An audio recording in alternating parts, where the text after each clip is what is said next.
Bismillahirrahmanirrahim. Assalamualaikum warahmatullahi wabarakatuh. Alhamdulillahirabbil alamin wal 'aqibatu lil muttaqin wala 'udwana illa 'alal zalimin wa asyhadu an la ilaha illallah wahdahu la syarika lah wa asyhadu anna Muhammadan abduhu wa rasuluhu an-nabiyul amin. Allahumma salli wa sallim ala abdika wa nabiyyika Muhammadin wa ala alihi wa ashabihi wa man tabi'ahum bi ihsanin ila yaumiddin, amma ba'd. Qala Allah subhanahu wa ta'ala fi kitabihil karim wa huwa asdaqul qailin. A'udzu billahi minasy syaithanir rajim. Ya ayyuhalladzina amanu taqullaha haqqa tuqatih wa la tamutunna illa wa antum muslimun. Wa qala ta'ala ya ayyuhalladzina amanu taqullaha wa qulu qawlan sadida yuslih lakum a'malakum wa yaghfir lakum dhunubakum wa man yuti'illaha wa rasulahu faqad faza fawzan 'azima, amma ba'd. Bapak-bapak dan para jemaah sekalian yang dimuliakan Allah Subhanahu wa taala, pada subuh hari ini Sabtu tanggal 12 Muharram, betul? 19 Muharram ya. Teringat pekan kemarin ya, 12 Muharram. Sekarang 19 Muharram bertepatan dengan tanggal 4 Juli ya. Alhamdulillah. 4 Juli 2026 ya. Bapak-bapak dan para jamaah sekalian, tentu kita bersyukur kembali kepada Allah Subhanahu wa taala karena Allah Subhanahu wa taala masih berkenan memberikan kita kesempatan usia untuk hadir di tempat ini, di salah satu rumah dari rumah-rumah Allah Subhanahu wa taala, untuk menimba ilmu yang bermanfaat yang tentunya bisa kita amalkan di dalam kehidupan kita sehari-hari. Salawat dan salam kita curahkan kepada Nabi kita, Nabi Muhammad sallallahu alaihi wasallam, pada keluarga beliau, sahabat beliau, istri-istri beliau, putra-putri beliau, dan seluruh pengikut beliau. Semoga Allah memasukkan kita ke dalamnya dan mengumpulkan kita semua ke dalam surganya Allah Subhanahu wa taala. Amin ya rabbal alamin. Bapak-bapak dan para jamaah sekalian, pada subuh hari ini kita melanjutkan pembahasan kitab Minhajul Muslim. Kita lanjutkan kembali. Terakhir adalah yang pembahasan kita adalah Al-Faslus Sadis, ya, pasal yang ke-6, fil adab ma'al khalq. Bagaimana kita beradab kepada sesama makhluk ya. Sebelumnya sudah kita bahas beradab kepada kedua orang tua, kemudian beradab kepada anak ya, kepada anak. Dan terakhir ada poin yang pernah kita sebutkan ya, dalil-dalil yang mengharuskan kita beradab kepada anak ya, anak-anak kita ya. Di sini disebutkan bahwa yang pertama ya, dalilnya adalah qauluhu ta'ala, firman Allah Subhanahu wa taala di dalam surah Al-Baqarah ya. Surah Al-Baqarah ayat 233. A'udzubillahi minasyaitonir rajim. Wal walidatu yurdi'na auladahunna haulaini kamilain liman arada an yutimma ar-radha'a wa 'alal mauludi lahu rizquhunna wa kiswatuhunna bil ma'ruf ya.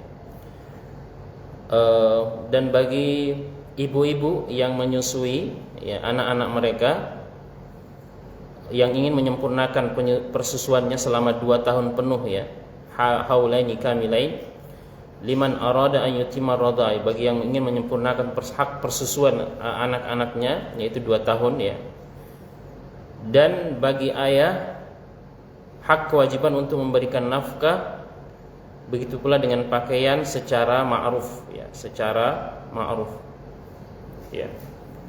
Di sini tanggung jawab orang tua, ayah dan ibu tentunya dalam hal ini kepada anak-anak mereka ya. Ibu memiliki kewajiban untuk memberikan nafkah ya berupa persusuan ya. Dan di dalam menunaikan hak persusuan ini ibu diberikan nafkah oleh ayah ya, yaitu berupa kewajiban nafkah ya. Nafkah tentunya dalam hal ini adalah kebutuhan sehari-hari ya.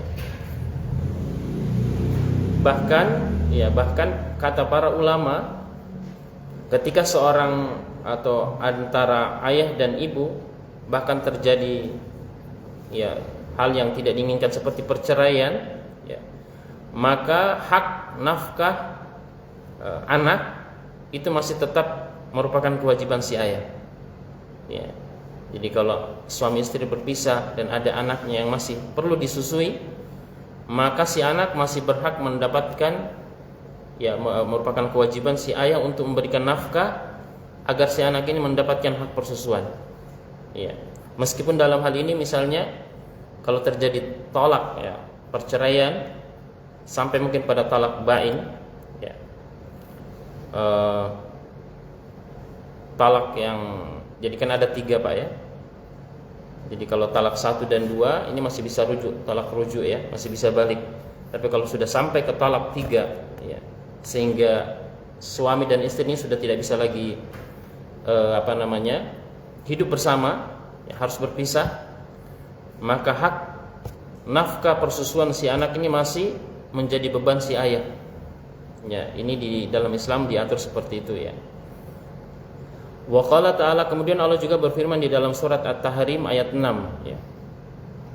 Ya ayyuhalladzina amanu qu anfusakum wa ahlikum nara wa quduhan nas wal hijara 'alaiha malaikatun giladun shidadun la ya'sunallaha ma amarahum wa yaf'aluna ma yu'marun ya.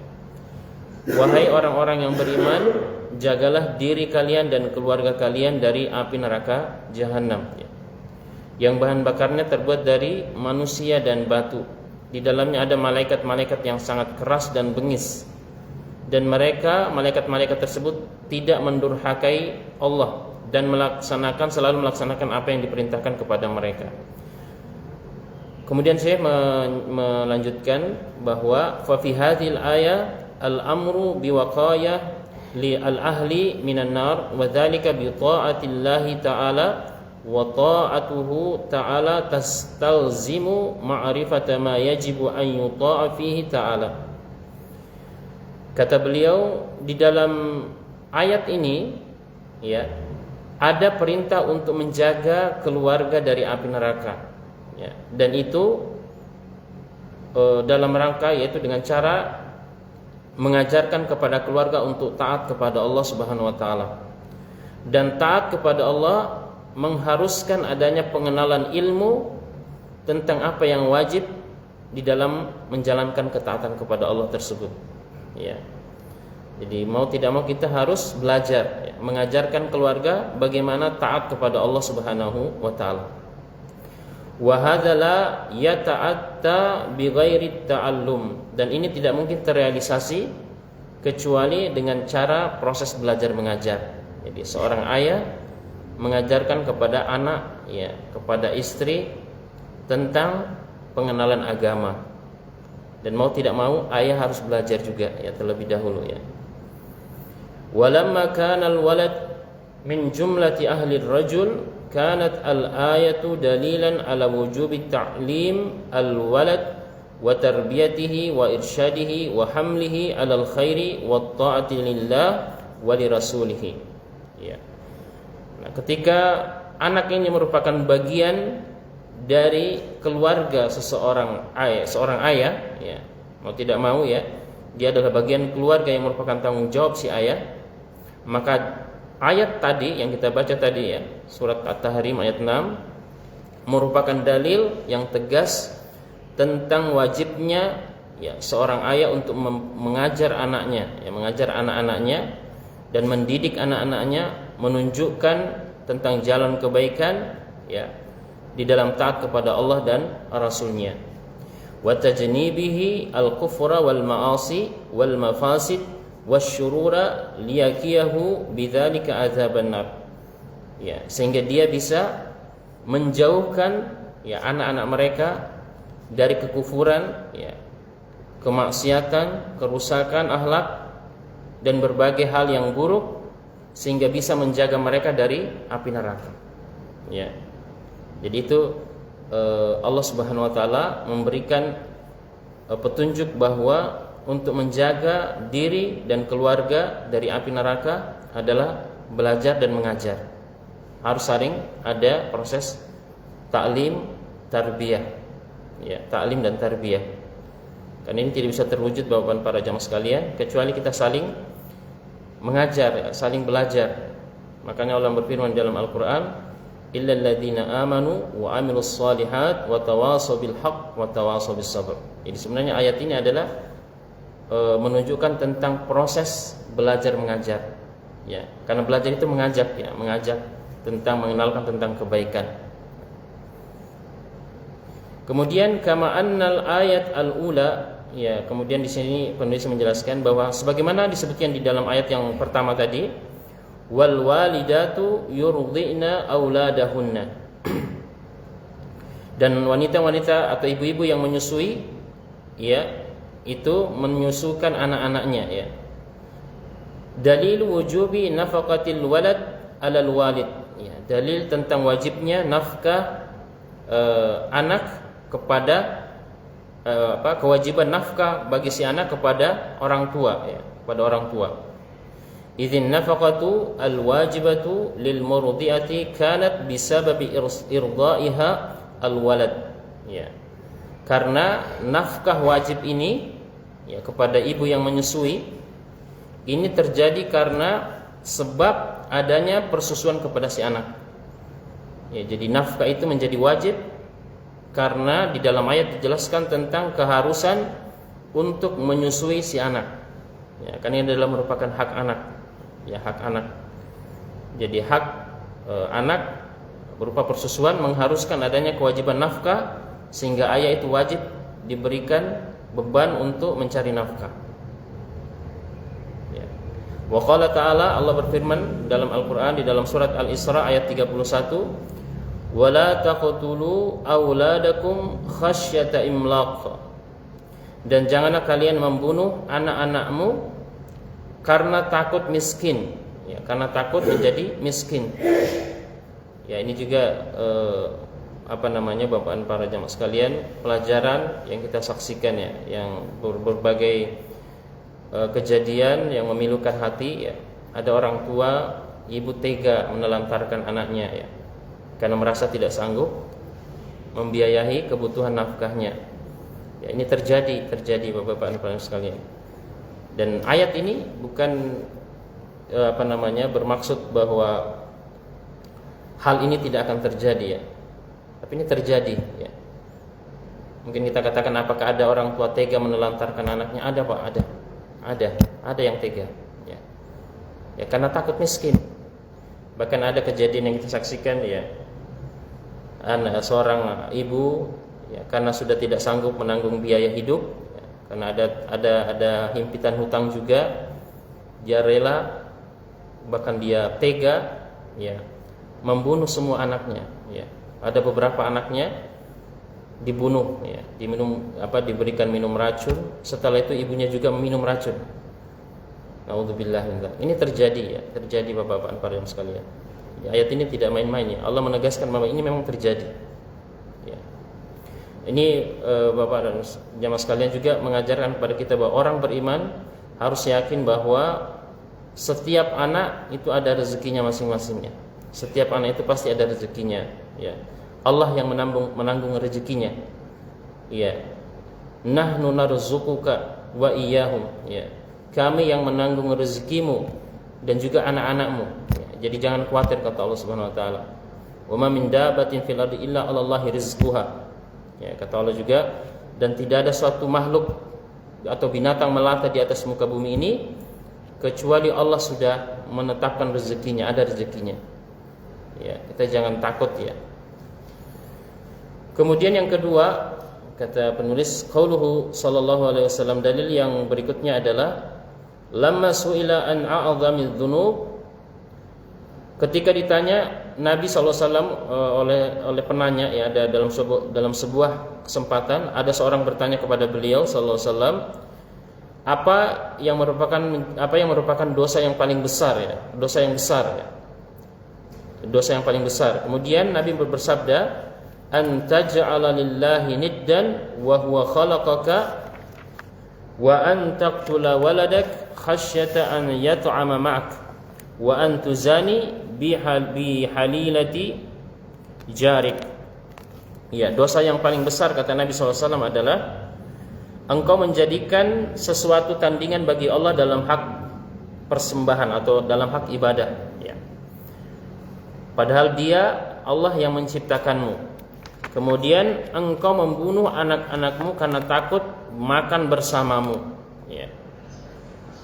Dan engkau berzina kepada istri tetanggamu ya. Hadis ini diriwayatkan oleh Imam Bukhari dan Imam Muslim ya, hadis yang sahih. Begitu juga dengan diriwayatkan oleh Imam An-Nasai. Jadi Bapak dan para sekalian, dosa yang paling besar ya disebutkan dalam hadis ini ya, beribadah kepada selain Allah padahal Allah yang menciptakan kita ya. Kemudian membunuh anak karena takut makan bersama kita. Kemudian berzina kepada istri tetangga ya. Kemudian beliau melanjutkan, fal man'u min qatlil aulad mustalzimun li rahmatihim wasyafaqah alaihim wal muhafazati ala ajsamihim wa ukulihim wa arwahihim ya. Hadis yang disebutkan tadi oleh Nabi bahwa tidak boleh membunuh anak-anak ya. Ini mengharuskan tentunya kasih sayang kepada mereka ya. Kasih sayang, kemudian menjaga mereka ya, merawat mereka baik fisiknya maupun batinnya ya, ruhnya ya. Karena memang fisik dan batin ini harus kita jaga dua-duanya ya. Karena sebagian orang tua hanya peduli tentang nafkah fisik, tetapi batinnya tidak mendapatkan perhatian ya. Diberikan nafkah cukup bahkan lebih, tapi untuk mengisi kekosongan ruhnya ya, tarbiyah ke dalam jiwanya itu tidak ada. Nah ini juga keliru ya. Tidak sebagian orang tua mengatakan bahwa cukup sekolah saja ya, sekolah nanti. Tapi sebenarnya Bapak dan para jamaah sekalian, madrasah atau sekolah yang pertama itu adalah orang tua bagi si anak ya.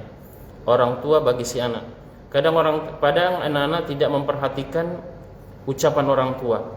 Dia hanya memperhatikan kelakuan orang tua. Ya, itulah yang dijadikan dalil buat mereka tentang menilai suatu itu baik atau tidak. Ya. Nah, sebagaimana juga kita saksikan, kita hanya melihat bagaimana contoh yang ada, teladan yang ada. Ya. Karena masyarakat kan biasanya melihat begitu ya. Sama ketika orang melihat sebenarnya Islam itu bagaimana. Ya. Mereka melihat perilaku orang Islam. Kadang lebih pertama yang dilihat adalah perilaku orang Islam itu seperti apa. Bukan teorinya.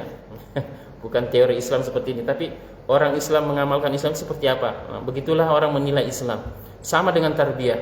Ya, tarbiyah orang tua, anak itu tidak melihat omongan orang tua terlalu banyak. Dia hanya melihat orang tua itu berperilaku seperti apa. Ya. Ketika orang tua itu mendapatkan nikmat, musibah, apa yang perilaku yang ditampakkan orang tua. Nah, itulah yang dilihat anak. Ya. Kalau anak melihat orang tua itu sering kembali kepada Allah ketika mendapatkan musibah, ya, sholat, ya, istighfar. Anak itu memperhatikan dengan seksama Bapak dan para jamaah. Ya, anak itu memperhatikan. Ya. Karena memang anak ini adalah, kalau istilahnya orang ahli parenting, anak itu adalah tukang fotokopi terbaik. Tukang fotokopi terbaik katanya. Ya. Jadi semua perilaku orang tua itu akan direkam sampai dia besar. Dan sungguh disayangkan kalau ada orang tua menyia-nyiakan proses ini. Ya. Karena amalan jariah itu bisa timbul dari perilaku amalan perbuatan anak nanti sampai dewasa. Misalnya anak belum hafal surat Al-Fatihah, ya. Orang tua mengajarkan dengan telaten, ya. dari kecil diajarkan Al-Fatihah. Al-Fatihah ini Bapak-bapak dan para jamaah akan dibaca oleh si anak sholatnya hingga dia nanti dewasa, dan itu akan mengalir pahalanya. Ya, jangan sampai kita sia-siakan kesempatan ini, kita serahkan kepada sekolah untuk mengajarkan si anak. Akhirnya pihak sekolah yang dapat pahala, bukan orang tuanya. Ya, hal-hal yang sederhana usahakan yang nanti akan dilakukan anak ketika besar, itu kita usahakan tertanam dalam dirinya sebagai bentuk tarbiyah kita kepada anak-anak kita. Kemudian waqala sallallahu alaihi wasallam, Nabi juga bersabda fil akikah alal walad, terkait tentang akikah kepada anak, al-ghulam murtahanun bi akikatin tuzbahu anhu yaumas sabi wa yusamma fihi wa yuhlaqu ra'suhu. Ya. Anak itu tergadaikan dengan akikahnya, ya. Kemudian dia disembelih atau disembelihkan seekor kambing, ya, atau seekor hewan, ya, kambing, ya, pada hari ke-7, kemudian diberikan nama dan digunting rambutnya, ya, ini bentuk sunnah yang diajarkan oleh Nabi sallallahu alaihi wasallam. Wa qala al-fitratu khamsun, kemudian Nabi juga bersabda di dalam hadis yang lain, fitrah itu ada 5, ya. Al-khitan wal istihdad wa qassus syarib wa taqlimul adfar wa nadfu al-ibti. Ya. Fitrah itu ada 5 kata Nabi sallallahu alaihi wasallam. Yang pertama adalah khitan, ya, sunat, ya, disunat berkhitan. Kemudian istihdad itu mencukur bulu kemaluan, ya, rambut kemaluan, ya. Ini juga bentuk fitrah, ya, menjaga kesucian diri. Kemudian qassus syarib, ya, memendekkan kumis, ya, ini juga bentuk fitrah, ya. Kemudian taqlimul adfar, menggunting kuku, ya. Ini sebagian ulama mengatakan jangan sampai kuku kita lewat dari 40 hari, usahakan dipotong kalau sudah 40 hari, ya. Kemudian natfu al-ibti. Natfu al-ibti ini mencabut bulu ketiak, ya, ya.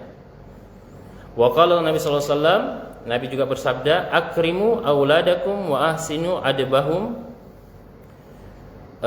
fa inna auladakum hadiyatun ilaikum. Ya. Muliakan anak-anak kalian dan berbuat baiklah kepada mereka dan ajarkan tentang adab kepada mereka, karena sesungguhnya anak-anak kalian itu adalah anugerah dari Allah yang diberikan kepada kalian. Wa qala alaihi salatu wassalam, Nabi sallallahu alaihi wasallam bersabda juga, sawu baina auladikum fil atiyah, falau kuntu mufaddilan ahadan lafaddaltu an-nisa. Ya, hadis ini diriwayatkan oleh Imam Al-Baihaqi dan Imam At-Tabrani, ya, dan dihasankan oleh beliau, bahwa kata Nabi sallallahu alaihi wasallam, muliakan anak-anak kalian dan berbuat baiklah dan berperilaku samalah kepada semuanya, ya, di dalam memberikan hadiah. Seandainya boleh aku memuliakan di antara anak-anak, maka saya akan mengutamakan wanita. Ya. Ini juga menunjukkan Bapak para jamaah sekalian bahwa Islam, ya, tidak membedakan sebenarnya antara anak-anak, ya, tetapi Islam menghargai juga kedudukan wanita, ya, kedudukan anak-anak wanita, ya. Wa qala muru auladakum bis-shalah wa hum abna'u sab'i sinin wadribuhum 'alaiha wa hum abna'u 10 sinin wa farriqu bainahum fil madaji. Ya. Hadis yang diriwayatkan Imam Al-Hakim dan Imam At-Tirmizi, dan ini merupakan hadis yang hasan. Kata Nabi sallallahu alaihi wasallam, perintahkanlah anak-anak kalian salat pada saat berumur 7 tahun, ya, dan pukullah mereka pada saat berumur 10 tahun dan pisahkan kedua tempat tidur mereka, ya. Artinya kalau sudah 10 tahun usahakan anak-anak itu jangan tidur bareng orang tuanya lagi, ya, dipisahkan, ya. Begitu pula dengan anak perempuan dan anak laki-laki dipisahkan. Wajah fil athar min haqqil walad alal walid an yuhsina adabahu wa yuhsina ismahu, wa qala Umar radhiyallahu anhu min haqqil walad alal walid an yu'allimahu alkitaba war rimayah. Dan datang dalam sebuah athar bahwa terkait tentang hak anak kepada orang tua, yaitu adalah untuk memperbaiki tata cara adab ya. Jadi cara beradab yang diajarkan terlebih dahulu kepada si anak. Ya, karena ini adab penting Bapak-bapak dan para jemaah sekalian ya. Jadi orang-orang ulama terdahulu itu mengajarkan adab sebelum ilmu ya. Adab sebelum ilmu ya. Perkataan ulama ini cukup masyhur ya. Banyak di antara mereka mengatakan ya. Seperti Abdullah Ibn Mubarak rahimahullah, beliau mengatakan ta'allamtul adab ya salasina sanah ya. Kalau tidak salah ya. Kata beliau, saya belajar adab itu 30 tahun ya, sebelum belajar ilmu ya. Sebelum menimba ilmu kepada guru, kepada masyayikh dan para ulama, beliau belajar adab terlebih dahulu. Ya. Adab menghormati orang tua ya, tidak mendahului orang tua, mempersilahkan orang tua, ya, menghormati orang tua, tidak mengeraskan suara di depan orang tua. Ini semua adab-adab ya, yang memang butuh pembiasaan dan tarbiyah. Ya, kadang anak-anak kita dilatih sekali, 2 kali belum bisa. Mungkin dia lupa. Jadi kita harus sebagai orang tua harus bersabar ya. Bersabar mengarahkan mereka. Kemudian kata beliau lagi mengutip sebuah perkataan dari Umar radhiyallahu anhu. Umar berkata, "Min haqqil walad 'alal walid an yu'allimahu al-kitaba war rimayah." Ya. Di antara hak anak kepada orang tua adalah untuk mengajarkannya tentang Al-Quran dan cara memanah. Ya, maksudnya adalah melatih fisiknya. Ya. Memang si anak itu harus dilatih fisiknya juga ya. Wa alla yarzuqahu illa halalan thayyiba, dan tidak memberikan nafkah atau rezeki kepada mereka berupa nafkah kecuali dari yang halal dan yang baik. Wa yurwa anhu aidan qaluhu tazawwaju fil hijris salih fa innal irqa dassasun ya. Kemudian diriwayatkan juga dari perkataan beliau bahwa beliau berkata, nikahilah ya dari keluarga yang saleh ya. Karena sesungguhnya darah itu bisa menyusup ya. Irq itu dassas, maksudnya adalah keluarga itu bisa memberikan perangai akhlak kepada keturunannya ya. Jadi darah di sini maksudnya adalah nasab ya, nasabnya. Ya, jadi kadang kita memilih pendamping hidup itu memang kita melihat keluarganya ya, keluarganya terlebih dahulu. Ya. Di sini rata-rata sudah berkeluarga. Sudah berkeluarga semua. Tapi ya tidak menutup kemungkinan kalau misalnya ada yang mau mencoba menambah.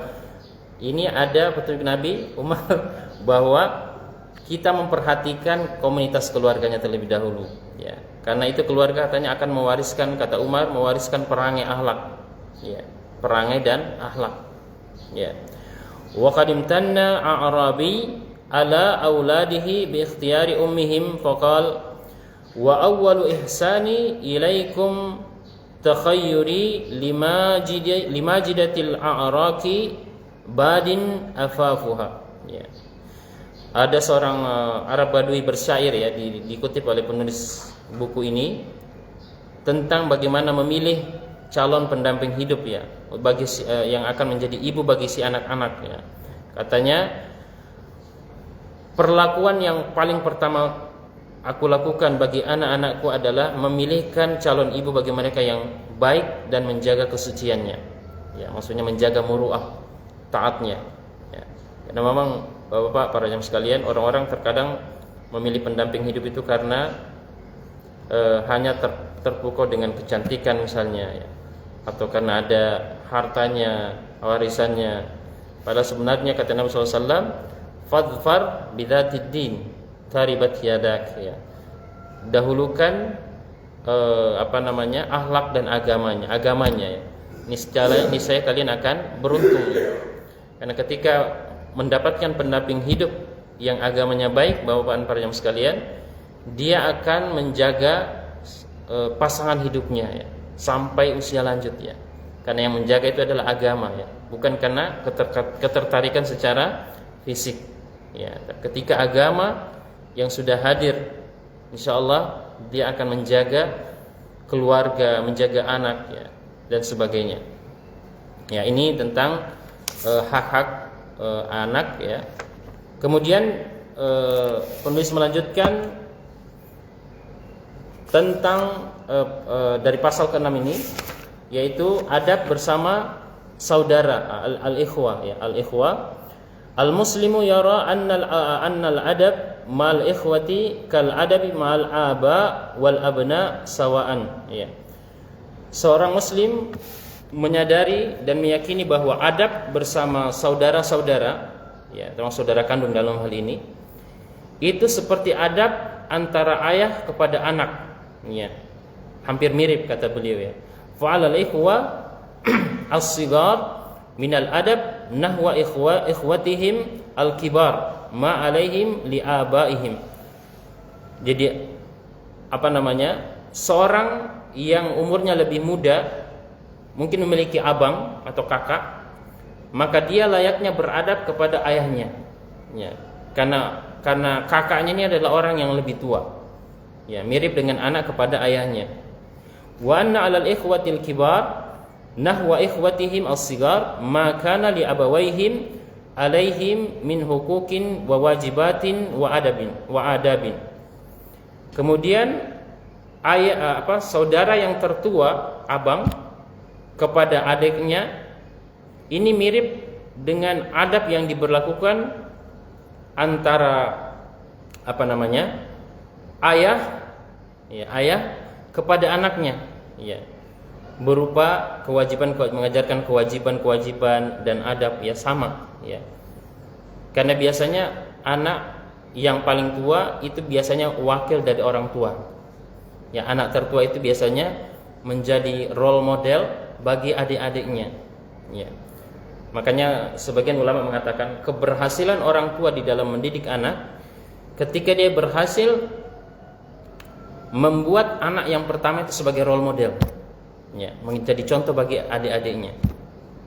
Ya, kalau memang kakak tertua ini sudah berhasil dididik oleh orang tua, insya Allah dia akan mendidik adik-adiknya. Wa dzalika lima warada haqqu kabiril ikhwah ala sagirihim ka haqqil walid ala waladi. Ya. Hak dari anak yang tertua kepada adiknya yang muda, ya, ada anaknya yang lebih muda, saudaranya yang lebih muda, seperti hak orang tua kepada anaknya. Waliqaulihi sallallahu alaihi wasallam, birra ummak wa abak, thumma ukhtak wa akhak, thumma adnaka. Ya. Kata Nabi sallallahu alaihi wasallam, berbuat baiklah kepada ibumu dan ayahmu, kemudian saudara perempuanmu, kemudian saudara laki-lakimu, kemudian yang terdekat, kemudian yang terdekat ya. Jadi ini Nabi mengajarkan bagaimana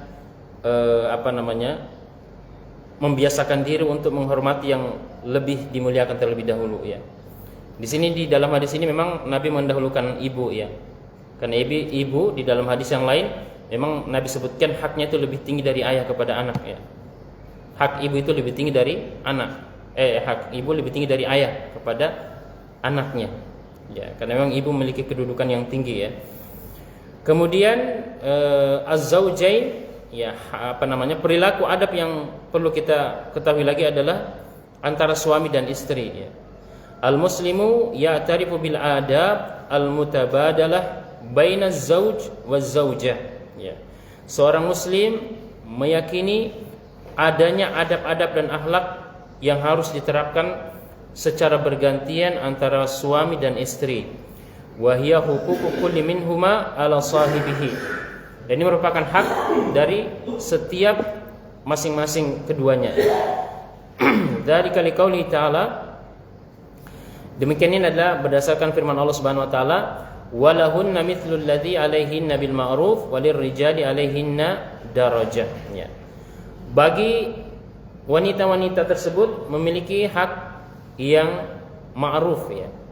Dan bagi laki-laki memiliki kedudukan yang lebih tinggi dari beberapa derajat ya. Surat Al-Baqarah ayat 228. Fa hadhil ayah al-karimah qad athbatat li kulli min az-zawjayn huquqan 'ala sahibihi wa khassat ar-rajul bimazidi darajatin li'tibarat akhassa ya. Ayat ini Bapak dan para jamaah sekalian, ayat yang mulia ini menegaskan bahwa antara suami dan istri ini ada hak masing-masing ya, antara keduanya. Ya. Kemudian Allah menambahkan kelebihan beberapa derajat kepada laki-laki karena ada hak khusus yang Allah berikan. Ya, ada hak khusus yang Allah berikan. Wa qaulu Rasul sallallahu alaihi wasallam fi hajjatil wada, Nabi SAW bersabda dalam sebuah hadis pada saat haji wada ya. Ala inna lakum ala nisaikum haqqan wa li nisaikum alaikum haqqan. Ya. Ketahuilah bahwa bagi kalian ada ada hak yang harus ditunaikan atas istri-istri ya, atau wanita-wanita. Dan bagi wanita juga memiliki hak atas kalian. Ya. Bagi wanita memiliki hak juga atas kalian. Ghaira anna hadhihi al-huquq ba'daha mushtarakun baina kullin minaz zawjain. Di mana hak-hak ini ada yang sifatnya sama. Ya. Antara laki-laki, antara suami, istri, masing-masing memiliki hak yang levelnya sama, sederajat ya. Sederajat. Wa ba'daha haq khassun bi kullin minhuma ala hidatin. Ya. Ada sebagian hak yang memang lebih tinggi. Ya. Ini suami memiliki hak yang lebih tinggi dari istri, ada hak yang lebih tinggi. Tapi ada hak yang sama, haknya sama. Nah, di sini jelaskan fal huququ al mushtarakatu hiya, hak-hak yang tingkatannya sama. Misalnya adalah al amanah ya. Itu amanah ya. Amanah ini merupakan hak antara keduanya. Dua-duanya harus amanah. Baik suami, istri harus amanah. Idh yajibu ala kulli minaz zawjain an yakuna aminan ma'a sahibihi fala yakhunuhu fi qalilin wala katsir. Di mana di setiap pasangan suami istri wajib untuk berperilaku amanah kepada pasangan hidupnya. Baik istri, suami harus amanah. Harus amanah. Tidak boleh saling mengkhianati. Baik dalam perkara kecil maupun dalam perkara yang besar. Izzaujan ashbahu bisyarikain fala budda min tawaffur al-amanah. Karena kata beliau, pasangan suami istri ini ibaratnya sebuah perusahaan dua orang atau perserikatan dua orang dalam perusahaan. Ya. Harus ada harus ada komitmen untuk menjaga amanah di dalamnya. Ya. Wan nushi was-sidqi wal ikhlas bainahuma fi kulli sya'nin min syu'uni hayatihima al-khassa wal amma. Harus ada kejujuran ya, ketulusan antara keduanya, ikhlas antara keduanya dalam segala urusan ya, yang menyangkut kehidupan mereka berdua ya, baik secara khusus maupun secara umum ya. Yang kedua al-mawaddatu warahmah ya. Yang mungkin kita sering dengar Pak, mawaddah warahmah ya. Ada yang bisa tebak apa bedanya mawaddah dan rahmah? Kasih sayang dan kalau mawaddah kecintaan, rahmah kasih sayang. Apa bedanya? Ada yang tahu? Ya.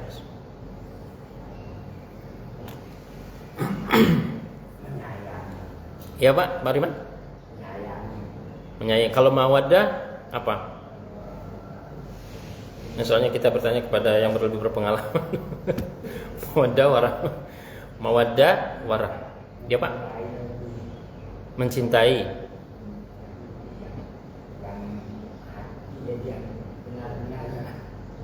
Yang benar-benar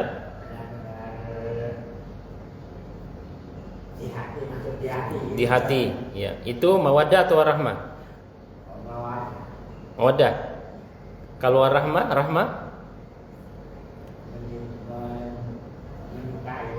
Menyukai. Iya. Ya enggak apa-apa. Pak Riman dapat hadiahnya. Coba, mari Pak Aram, Pak Riman dapat hadiah. Enggak apa-apa dapat hadiah. Enggak Pak, ya. Ya. Iya, jadi ada jawaban yang lain? Mawaddah, rahmah. Mawaddah itu Nah, ketenangan. ya? Mawaddah itu ketenangan. Ketenangan. Oh ya, ketenangan. Sakinah itu ketenangan.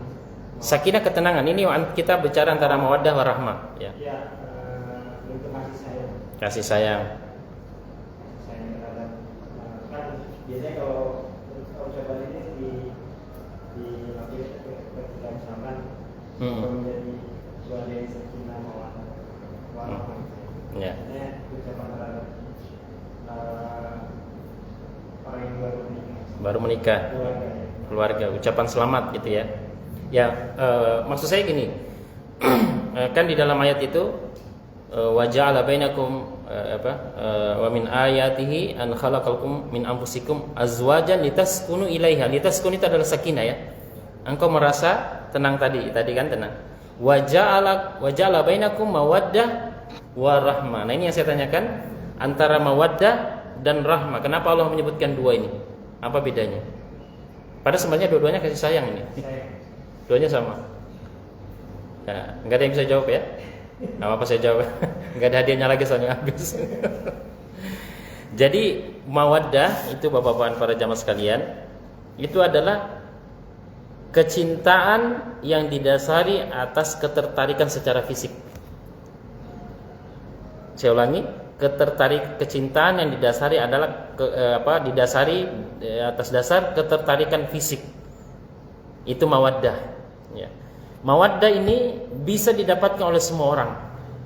Mau orang beriman atau tidak beriman sama, bisa dapat. Ya. Jadi dia hanya tertarik secara fisik. Ya. Karena istrinya cantik, ya, masih muda, dia tertarik secara fisik cantik, atau mungkin ada yang buat dia tertarik. Orang lain tidak melihat cantik, tapi dia melihat cantik. Itu mawaddah. Ya. Akhirnya dia jatuh hati, mencintai, menyayangi. Kalau rahmah ini adalah kasih sayang karena melihat ada rasa dia begitu kasihan kepada orang tersebut, kepada pasangannya, atau ada sifat baik dari pasangannya itu yang membuat dia semakin cinta. Itu rahmah. Rahmah ini tidak terbatas usia. Bahkan sampai usia lanjut rahmah ini akan tetap ada. Adapun mawaddah ini bisa luntur. Ya, kalau pasangan kita sudah mulai tua, mawaddah ini akan berkurang. Tapi kalau rahmah, ya, seorang suami melihat istrinya selalu berkorban bersama dia, hidup bersama, ya. Seorang suami ini melihat istrinya begitu taat, selalu taat apa yang diperintahkan, dia menjadi sayang kepada istrinya. Meskipun mungkin secara fisik tidak menarik lagi, tapi karena istrinya selalu menampakkan, kalau mungkin bahasa orang sekarang, ada inner beauty di dalam pasangan hidupnya, dan itu tidak bisa digambarkan secara fisik, ya. Itu hadir secara batin, ya kan? Coba kalau Pak Pariman hidup sampai usia segini masih sayang sama istrinya. Ini karena bukti, karena rahmanya ada, semakin kuat rahmat, ya. Nah, ini Allah menjadikan antara kedua suami istri ini adalah mawaddah wa rahmah. Kalau hanya sekedar mawaddah, saya yakin Pak, sidang perceraian tiap hari akan ada. Kalau cuma ada mawaddah, kalau tidak ada rahmah. Karena kalau rahmah hadir, istri mungkin melihat suaminya sudah tidak gagah lagi, tidak ganteng lagi, tapi karena dia melihat dia sosok ayah yang begitu melindungi keluarga, timbul kasih sayang. Itulah rahmah, ya. Jadi mawaddah wa rahmah. Jadi kalau mungkin saya bahasakan sederhana, mawaddah itu adalah kasih sayang karena adanya outer beauty, ya, tampilan fisik dari luar, dia tertarik. Tapi kalau rahmah, inner beauty, dia sayang kepada pasangan hidupnya karena ada yang dia lihat di dalam diri pasangannya yang membuat dia semakin sayang kepada pasangannya, ya. Ya, ini selingan saja ya. Tapi insya Allah bermanfaat. Kemudian kita lanjutkan sedikit lagi, ya.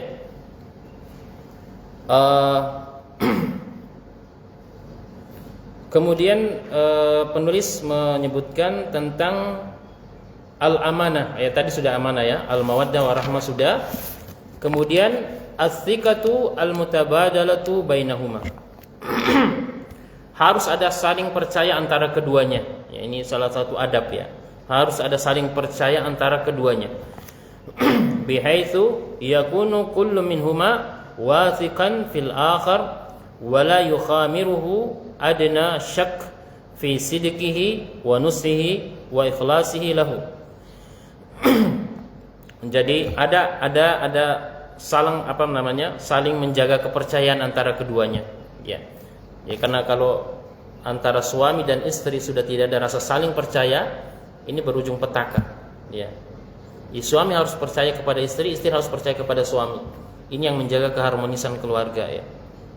Harus antara keduanya harus memberikan rasa saling percaya. Ya. Karena tadi diawali tentang menjaga amanah, maka harus saling percaya. Ya. Kemudian wadzalika liqauli ta'ala, ini karena sesuai dengan perintah firman Allah Subhanahu wa taala, innamal mu'minuna ikhwah. Ya. Surat Al-Hujurat ayat 10 ya. Sesungguhnya orang-orang beriman itu bersaudara ya. Kalau orang bersaudara itu harus saling percaya ya. Wa qaulu Rasul sallallahu alaihi wasallam, kemudian sabda Nabi sallallahu alaihi wasallam, la yu'minu ahadukum hatta yuhibba li akhihi ma yuhibbu li nafsi.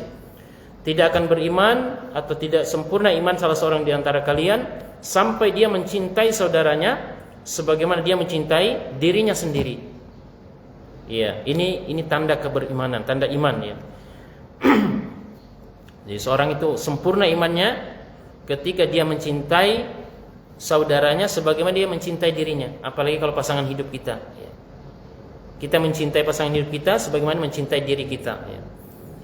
Kalau pasangan hidup kita sakit, kita harus merasakan sakit juga ya. Di dalam hadis yang lain Nabi juga bersabda, "Matsalul mu'minin fi tawaddihim wa ta'atufi wa tarahumihim kamatsalil jasadil wahid idza ishtaka minhu 'udwun tada'a syairul jasadi bil huma was sahar." Ya, Rasulullah sallallahu. Perumpamaan orang beriman itu dalam kasih sayang, tolong menolong itu seperti satu tubuh ya. Kalau satu anggota tubuh sakit, maka anggota tubuh yang lain akan merasakan sakit juga ya. Kan seperti itu Nabi membuat perumpamaan. Apalagi kalau suami istri ya. Jadi kalau satu merasa senang, yang lain juga harus merasa senang ya. Satu sakit merasakan sakit yang satu yang lainnya juga ya. Ini merupakan perumpamaan tentang orang beriman ya di dalam kebersamaan, khususnya dalam rumah tangga ya. Kemudian warabitatu az-zawjiyah la tazidu ukhuwah al-iman illa tawthiqan wa tawkidan wa taqwiyatan ya. Dan hubungan ikatan rumah tangga akan semakin menguat ketika didasari dengan persaudaraan atas dasar iman ya. Persaudaraan di atas dasar iman. Nah, ini akan melahirkan kekuatan ya. Kekuatan di dalam menjaga keharmonisan tersebut dan bisa membentengi dari hal-hal yang bisa merusak ya keharmonisan rumah tangga, kata beliau. Wa bidzalik yash'aru kullu minaz zawjain annahu huwa ainul akhar wa dzatuhu. Dengan demikian seorang insan, apakah dia suami atau istri, akan merasakan ketenangan ya, akan sejuk matanya melihat pasangannya ya. Ketika menjaga hal ini ya, rasa saling percaya. Wa kaifa la yathiqu al-insan fi nafsihi wa la yansahulha ya. Bagaimana mungkin, kata beliau, seseorang itu tidak akan merasa kuat dengan dirinya ya, kalau tidak memiliki rasa percaya kepada pasangannya ya. Sementara pasangannya ini adalah bagian dari dirinya ya. Au kaifa yaghushu al-mar'u nafsahu wa yakhda'uha. Ya, bagaimana mungkin akan mengkhianati pasangannya ya, sementara dia sudah menjadikan bahwa pasangannya adalah bagian dari dirinya. Ya. Ini yang dijelaskan sedikit ya terkait tentang adab sesama antara suami dan istri. Kemudian yang keempat, al-adab al-amma ya. Adab-adab secara umum ya, ini yang tadi yang disebutkan beberapa adab yang sifatnya levelnya sama ya antara suami dan istri. Min rifqin fil muamalah ya. berlaku lemah lembut di dalam berinteraksi antara suami dan istri ya. Dia suami lembut, istri juga harus lembut ya. Wa talaqati wajhin ya. Selalu menampakkan wajah yang berseri ya. Wa karima qaulin, selalu menampakkan perkataan yang mulia. Wa taqdiri wa ihtiram ya, memberikan penghargaan dan memuliakan. Wa hiyal muasyaratu bil ma'ruf allati amara Allah biha fi qouli ta'ala wa ashiruhunna bil ma'ruf ya. Memperlakukan secara ma'ruf, secara baik ya, yang merupakan perintah Allah di dalam Al-Qur'an di dalam surat An-Nisa ayat 19. Pergaulilah mereka dengan ma'ruf, secara ma'ruf ya, dengan baik ya. Wa hiya al-istisa bil khairi allati amara bihi ar-rasul al-azim fi qoulihi wastausu bin nisa'i khairan ya. Dan ini adalah nasihat atau wasiat yang diajarkan oleh Nabi tentang kebaikan, di mana Nabi bersabda, selalulah kalian saling berwasiat tentang kebaikan dalam hal pasangan hidup.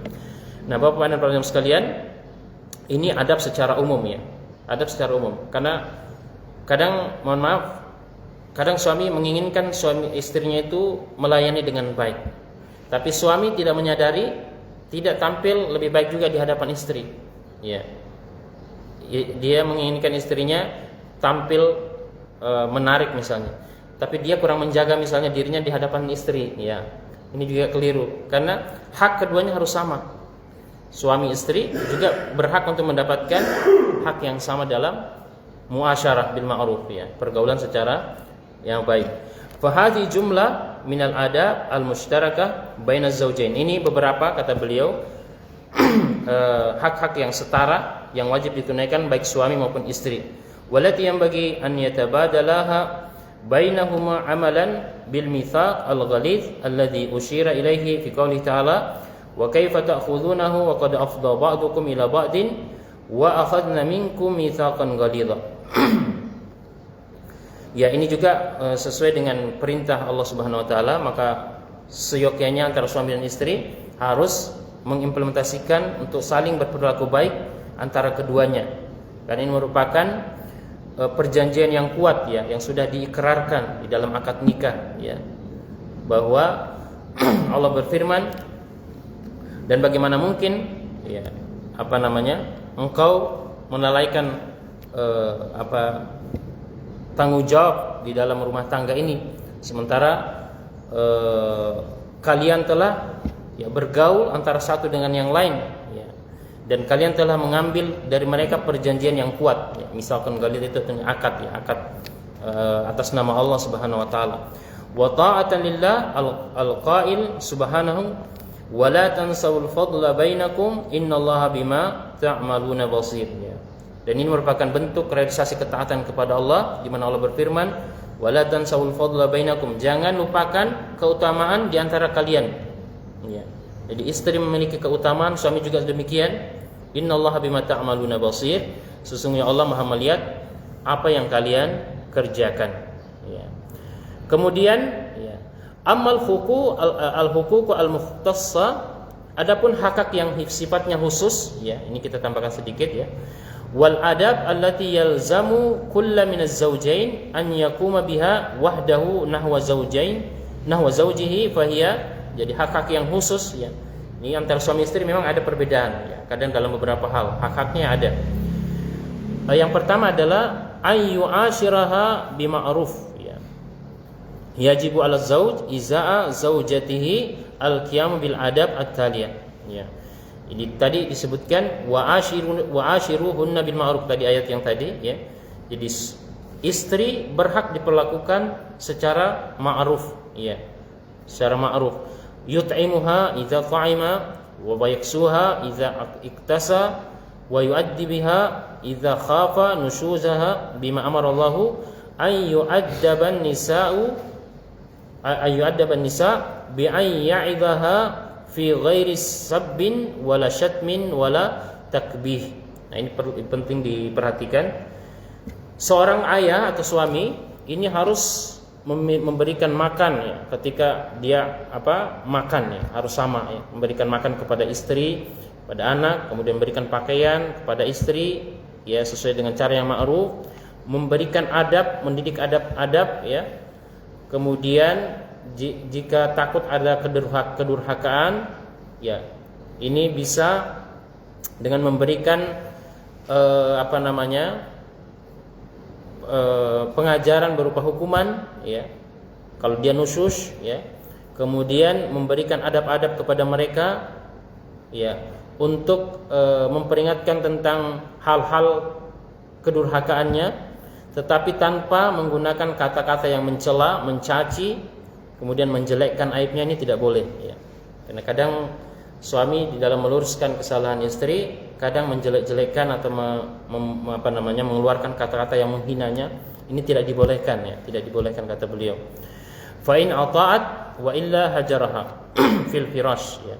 Kalau dia taat, nah itu yang disyukuri oleh suami. Tapi kalau dia tidak mau taat, maka dilakukan proses tahapan namanya al-hajar ya, menghajar di dalam rumah. Di dalam rumah, tidak boleh keluar rumah kata beliau. Fa in ata'at wa illa darabaha fi ghairil wajhi darban ghaira mubarrih ya. Kalau dia taat dan menyadari kesalahannya, alhamdulillah ya. Tapi kalau dia masih terus membangkang, istri masih terus membangkang dalam kedurhakaannya, boleh suami diberikan hak untuk memukul. Tapi ingat, bukan memukul bagian wajah, kata beliau, tidak boleh wajah, dan tidak boleh dengan pukulan yang melukai fisik. Ini tidak boleh. Ya, tidak boleh melukai fisik. Fala yusayyilu daman wala yashinu jarihah au yu'attilu amala udwin minal a'dha an ada wadhifatihi ya. Tidak boleh dia sampai ya melukai fisik istri ya, sehingga berdarah ya tubuhnya atau bagian tubuhnya tertentu, atau mungkin melukai ya di bagian tubuhnya sehingga mungkin akan berakibat buruk dari anggota-anggota tubuh ya. Dan sebagian ulama mengatakan bahwa sebenarnya di dalam menerapkan kaidah hajar dari nusus istri ini, kedurhakaan istri, yang paling penting adalah bagaimana menyadarkan istri ya, bukan menyakiti fisiknya, bukan ya. Kadang ada ulama mengatakan bahwa sebagian ulama menggunakan kayu siwaknya memukul istrinya kalau istrinya durhaka. Memukul siwak ya, kemudian tidak diomongin, tidak diajak bicara sehingga istri menyadari kesalahannya ya. Kemudian kata beliau lagi, liqaulihi ta'ala, berdasarkan firman Allah Subhanahu wa taala, wallati takhafuna nushuzahunna faidhuhunna wahjuruhunna fil madaji wadribuhunna fa in ata'nakum fala tabghu alaihinna sabila. Surat An-Nisa ayat 34 ya. Dan wanita-wanita yang kalian takut nususnya, artinya wanita yang kalian khawatirkan kedurhakaannya, maka berilah peringatan kepada mereka, berilah pelajaran. Dan kalau tidak bisa ya, hajar mereka. Maksudnya hajar itu maksudnya diberikan hukuman berupa diboikot ya di dalam rumah ya. Ini ada tahapan-tahapannya Bapak jamaah sekalian. Kalau tidak, wadribuhunna, pukul mereka. Tadi kita sebutkan pukulan yang sifatnya menyadarkan, bukan untuk melukai, bukan ya. Menyadarkan kesalahan istri ya. Boleh, tapi bukan untuk melukai fisik ya. Kemudian fa in ata'nakum fala tabghu alaihinna sabila. Kalau istri itu sudah sadar, menyadari kesalahannya, maka jangan lagi cari-cari kesalahannya, kata Allah Subhanahu wa taala. Wa liqauli Rasulullah sallallahu alaihi wasallam lilladzi qala lahu ma haqqu zawjati ahadin alai an tut'imaha in ta'imta wa taqsuha in istaqsaita wa la tadribil wajha wa la tuqabbih wa la tahjur illa fil bait ya. Ini sebagaimana juga disabdakan oleh Nabi SAW bahwa hak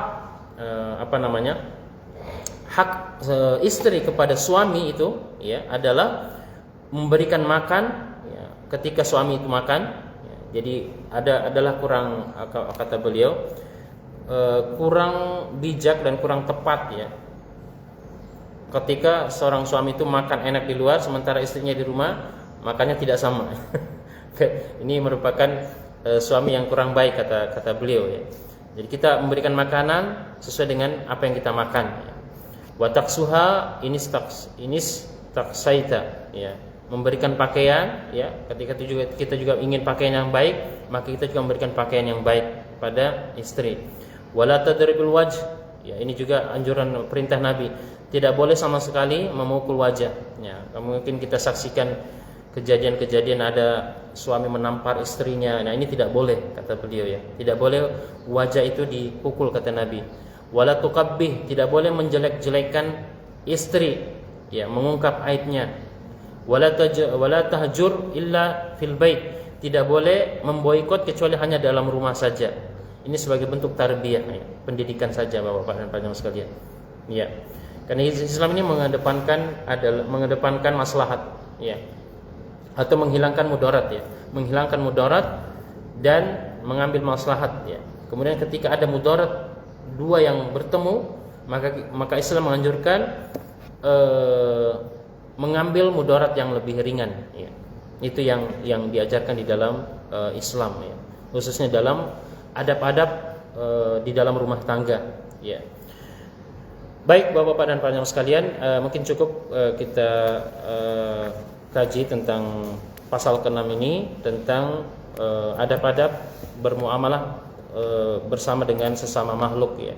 Kita sudah bahas antara adab kepada orang tua, anak, kemudian kepada antara suami dan istri, kepada saudara, ya. Dan di sini ada beberapa lagi yang disebutkan tentang hak-hak yang sifatnya khusus, ya. Mudah-mudahan Allah memberikan kita usia untuk mengkaji kembali dan mengambil faedah dan nilai-nilai yang bisa kita ambil sebagai bahan pelajaran untuk bisa kita amalkan di dalam kehidupan sehari-hari. Demikian saja yang saya sampaikan dalam pengajian kita kali ini. Lebih dan kurangnya saya mohon dimaafkan. Apa yang benar datangnya dari Allah Subhanahu wa taala, apa yang salah dan keliru adalah waswas syaitan dan kelemahan diri saya. Semoga Allah mengampuni dosa-dosa dan kesalahan kita dan menambahkan ilmu yang bermanfaat buat kita semua. Sallallahu ala nabiyina Muhammad wa ala alihi wa ashabihi ajmain wa akhiru da'wana alhamdulillahi rabbil alamin. Saya persilakan, mungkin ada bapak-bapak yang mau bertanya. Silakan Pak. Assalamualaikum warahmatullahi wabarakatuh. Assalamualaikum.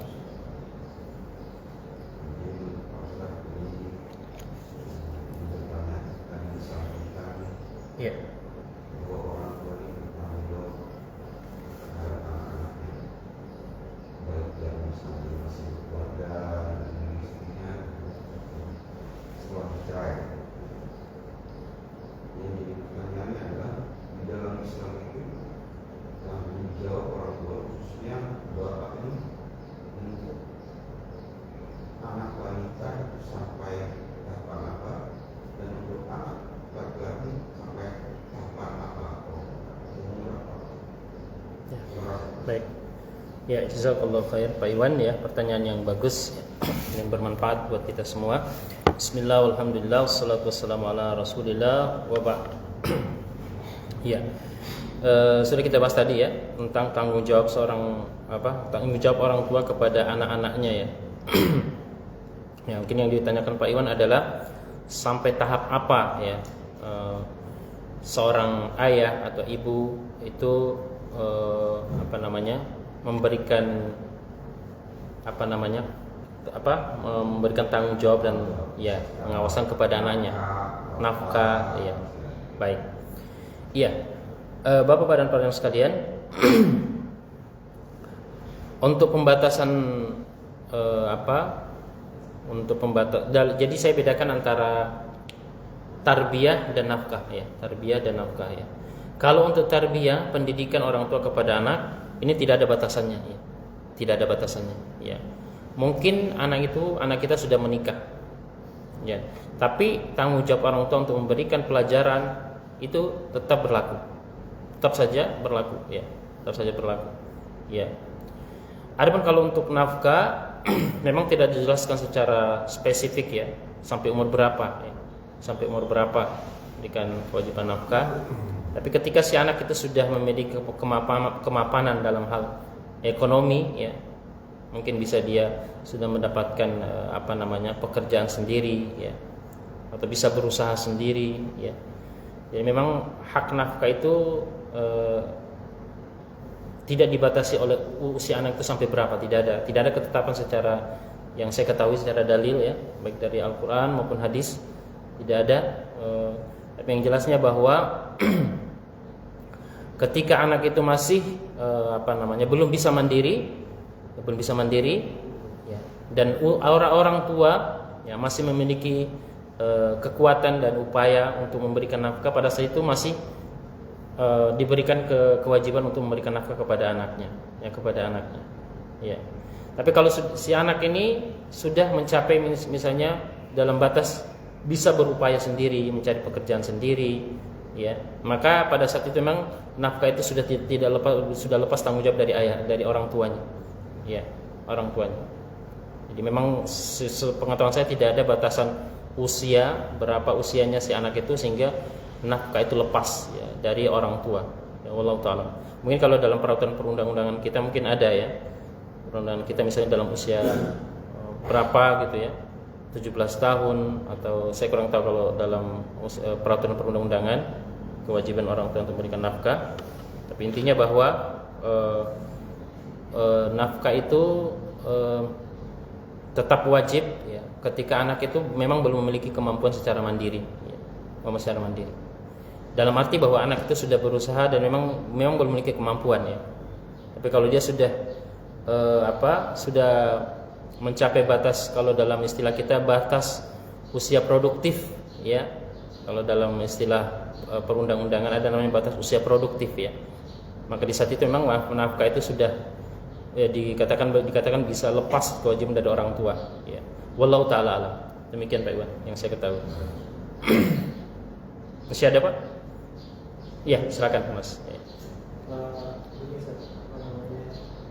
sebenarnya itu untuk menjaga diri kita dan menyenangkan itu harus saling belajar dan mengajar Ustaz. Nah ini berhubungan dengan maraknya yang sekarang kaum LGBT Ustaz. Iya, LGBT. LGBT Ustaz. Nah ini kan untuk saat ini korban-korban yang Muslim itu anak-anak remaja Ustaz. Nah, bagaimana kita untuk menjaga keluarga kita terhindar dari hal seperti itu? Iya, baik. Ya, terima kasih. Jazakallah khair. Ya Mas Yaya, pertanyaan yang bagus ya.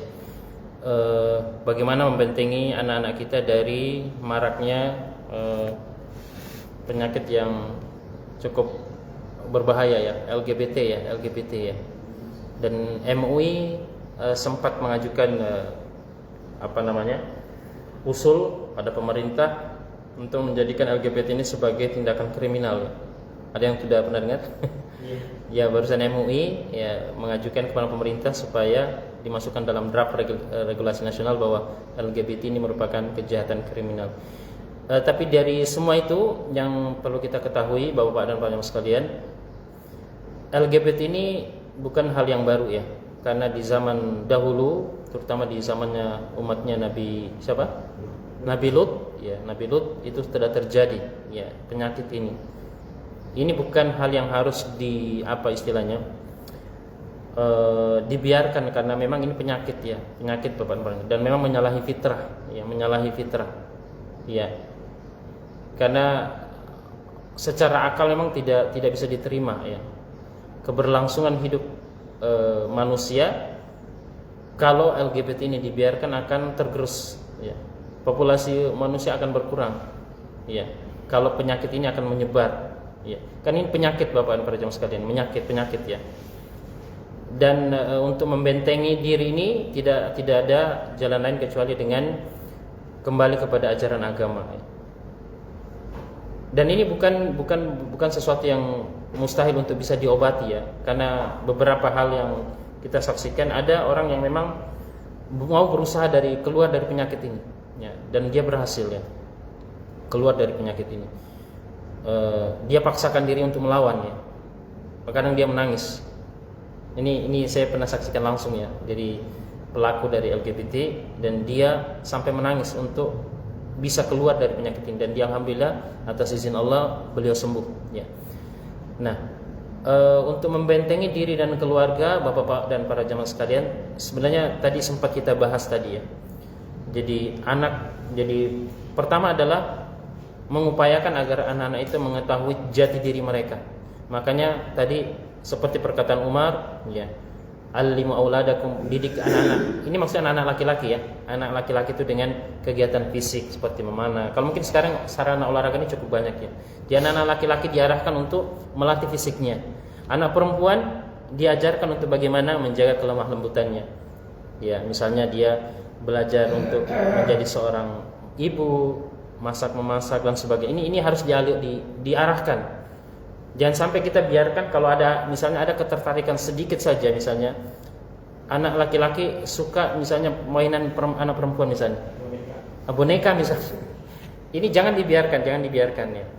Karena semakin dibiarkan dia akan terpatri dalam dirinya. Oh, ini kesukaan saya, ini cocok buat saya. Diarahkan. Ya. Begitu sebaliknya juga ada anak-anak wanita mungkin menyukai olahraga yang maskulin. Misalnya suka bertinju ya. Nah, kalau kita memang betul-betul ingin komitmen kuat untuk membentengi anak-anak kita terjangkit penyakit LGBT ini, salah satunya ini harus menyalurkan sesuai dengan fitrahnya. Ya, jangan dibiarkan ya. Kalau misalnya ada anak-anak laki-laki suka berlemah lembut ya, lemah lembut pada berdayu-dayu suaranya, arahkan Pak, jangan dibiarkan. Karena ada biasa orang tua justru bangga anak laki-lakinya suaranya mirip kayak wanita mendayu-dayu, malah senang. Ya jangan, ini berbahaya. Kemudian pergaulannya dibatasi ya. Nah, makanya tadi Nabi mengatakan wafarriqu bainahum fil madaji wa hum asyra sinin ya. Pisahkan tempat tidur mereka. Ini sebenarnya terapi Nabi di dalam menjaga agar tidak terjadi LGBT. Karena kadang kita anggap biasa ya, anak laki-laki anak perempuan di satu tempat tidur ya, kepada orang tuanya ya. Dan di dalam ayat Allah menyebutkan ada waktu-waktu seyogyanya anak itu dijaga, jangan masuk ke kamar orang tuanya ya. Ya, sebelum subuh ya, pada saat setelah Isya, sebelum subuh. Ya, itu waktu-waktu yang terlarang ya. Dan ini merupakan metode yang memang harus kita praktekkan untuk menjaga anak-anak kita dari penyakit LGBT. Ya. Dan kalau saya tidak salah ya, wallahu taala alam, ada berita yang juga saya saksikan bahwa wallahu taala apa benar atau tidak ya. Di Venezuela ini kan terjadi gempa Pak ya. Gempa yang cukup banyak menimbulkan korban jiwa ya. Kalau saya tidak salah 1000 berapa tuh? 1.500 kalau saya tidak salah. Dan ternyata menurut informasi banyak di sana komunitas yang mengusung untuk diberlakukannya LGBT itu resmi. LGBT resmi. Ya. Dan ingat kaum Nabi Lut itu diazab dengan dilempari batu dari langit ya oleh Allah. Disebutnya dalam Al-Qur'an kan? Karena menyukai tentang LGBT ini ya, menikah sesama jenis ya. Ini sangat berbahaya Pak ya, karena ini azabnya bisa mengundang azab secara tiba-tiba ya, mengundang azab secara tiba-tiba. Karena ini melanggar fitrah. Di selain dosa kesyirikan yang paling cepat mengundang musibah ini adalah melawan fitrah, terutama dalam hal hubungan sesama jenis ini. Ya, semua yang terjadi umatnya kaum Nabi Lut. Ya, itu yang bisa saya sampaikan ya Mas saya. Jadi membentengi diri keluarga adalah pertama mengarahkan anak ya, kemudian menjalankan berbagai ajaran adab yang diajarkan oleh Nabi ya, berupa memisahkan tempat tidurnya setelah berusia 10 tahun, kemudian menyibukkan mereka dengan kegiatan sesuai fitrahnya, arahkan kalau dia menyalahi fitrah. Ya, dan tentu yang paling terutama juga, yang paling penting juga adalah mendoakan kepada anak-anak kita. Ya. Semoga Allah menjaga anak-anak kita semua ya dari LGBT. Demikian mungkin Mas ya. Wallahu taala alam. Masih ada Pak Iwan? Ya. Silakan Pak Iwan.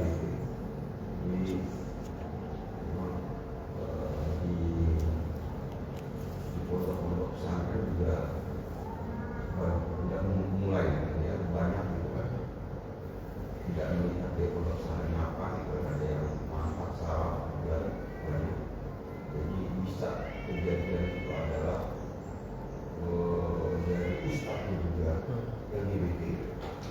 Iya, iya.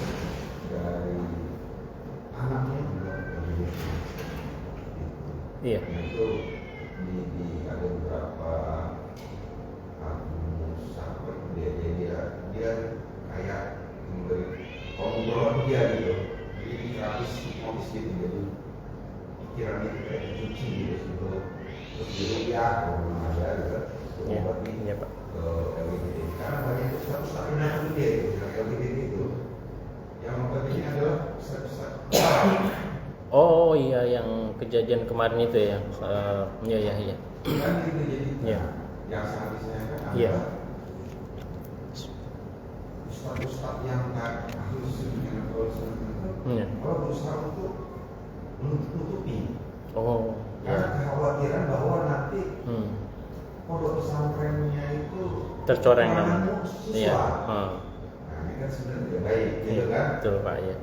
Mengutamakan dunia daripada kebenaran gitu. Iya. Karena mereka lebih tahu. Nah itu yang dia mau Iya. didongkrak oleh sebenarnya padahal ya seperti harus ada tindakan aja gitu kan, bagaimana tindakan yang terukur gitu kan sesuai terhadap pelaku ini gitu kan, mau diobati harus dipecah segala macam karena kan pondok itu juga ya pemisahan laki-laki dan wanita. Kalau di wanita itu ada pergaulan seperti itu, SD itu bisa gitu kan, ya wajar. Tapi kebanyakan ini yang laki-laki gitu kan, karena satu korban biasanya dia akan jadi cari korban lagi, kayak rantai Iya, iya. yang putus itu. Iya. Baik, ya. Kalau sekali korban udah jadi dia bakal jadi mangsa gitu. Iya. Iya. Gitu. Terima kasih Pak Iwan ya, informasi yang bermanfaat ya. Jadi memang ya, saya juga dapat informasi memang ada salah satu tokoh yang memang, dan ini terbukti ya, si Ustadz ini memang terkena LGBT, dan itu terbukti dari beberapa pengakuan orang-orang di sekitarnya. Dan sangat disayangkan karena dia adalah tokoh di pesantren ya, seperti kata Pak Iwan. Ya, jadi, dan saya tidak tahu kasusnya apakah memang sekarang ditangani oleh pengadilan ya, hukum ya. Tapi intinya bahwa anak-anak sekalian, sekali lagi bahwa LGBT ini tidak menyerang ya, dari pelajaran yang disampaikan oleh Pak Iwan tadi, informasi tadi, bahwa LGBT itu tidak hanya menyerang anak-anak ya, bahkan orang tua dan termasuk tokoh ya, tokoh yang ditokohkan ya. Dan ini penyakit ya. Dan ini kita wajib tentu menjaga diri, berdoa kepada Allah ya, untuk terhindar dari hal-hal yang seperti ini. Semoga Allah melindungi kita semua ya, Bapak para jamaah sekalian. Baik, saya rasa cukup Bapak, dan sudah 6:30 lewat ya. Demikian ya. Kita tutup dengan doa kafaratul majelis. Semoga Allah Subhanahu wa taala memberkahi dan merahmati kita semua di dalam menimba ilmu dan menjaga diri dan keluarga. Subhanakallahumma wa bihamdik asyhadu an la ilaha illa anta astaghfiruka wa atubu ilaik. Wassalamualaikum warahmatullahi wabarakatuh.